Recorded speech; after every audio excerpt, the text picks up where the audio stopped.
Well, the regulators made 3 interventions now, 2 that hadn't been announced publicly, that have had a significant difference in the operations at Newmarch, supported by the resources of the Commonwealth Government, but also assisted by New South Wales Health. So there's been a process of engagement right from the outset by the Aged Care Quality and Safety Commissioner, and at all times we've acted in conjunction with other services to improve the circumstances that were unfortunately developing at Newmarch. So this is the 3rd intervention, but the first public intervention by the regulator. What is still the biggest problem at Newmarch? Well, the issue at the moment has been coordination of all of those that are within the service, and that's the core element of the intervention made by the Quality and Safety Commissioner yesterday. Previously, we'd put some additional capacity in there with experience in managing a COVID outbreak within a facility. We then provided some resources to improve the communications between Newmarch and the families of the residents, and that's been acknowledged by the families, and I'm pleased to see that that's working so much better. And this latest intervention is about the overall management structure and control of the facility, and that's the purpose of the intervention yesterday. Has Anglicare been cooperative? Yes, they have. We've been working closely with them, obviously. Clearly, they're very, very concerned about the circumstances within the facility.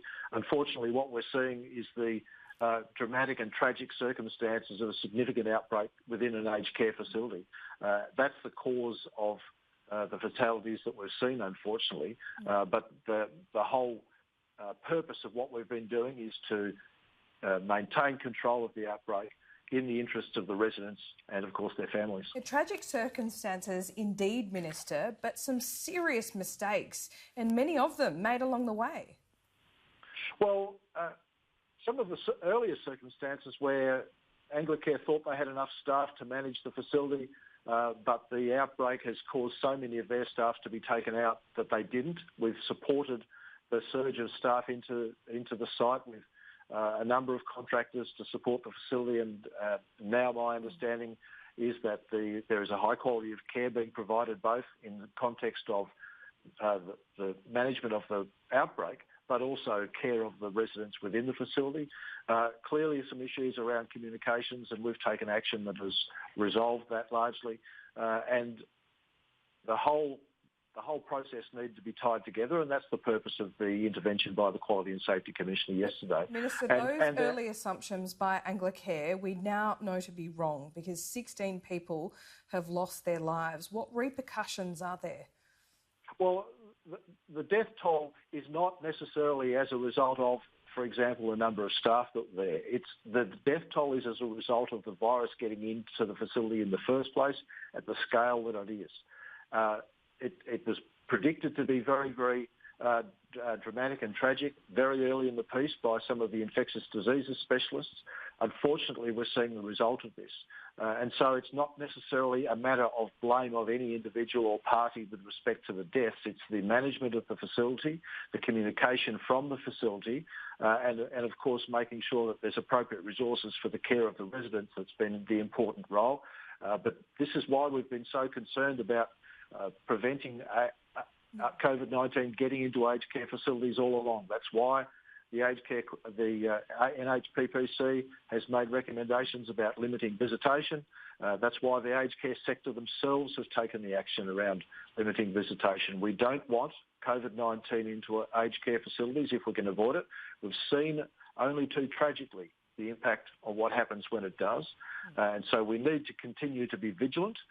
We need to make sure that we have the resources available to manage an outbreak if in the circumstance that it does occur. Minister, you are right to say that no individual staff member should be blamed for this, but surely there are questions and repercussions for management.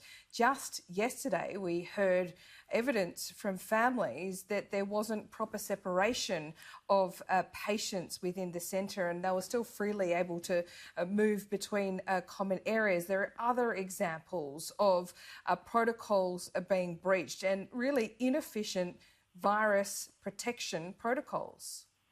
Well, the cohorting of the residents within the facilities and the management of all of those has been done on the advice of infectious diseases specialists. It's been reviewed on a very regular basis. In fact, there have been daily conferences between all of the specialists that have been involved, from the Aged Care Quality and Safety Commissioner, from the local National Health Unit, from the local hospital. All of those people have been involved right from the outset, managing the residents, the infection control processes and procedures within the facility, and they've been reviewed every day. I've spoken to Minister Brad Hazzard on a very regular time frame, both of us asking the questions of our officials, is there anything more that we can do? We regularly ask that question.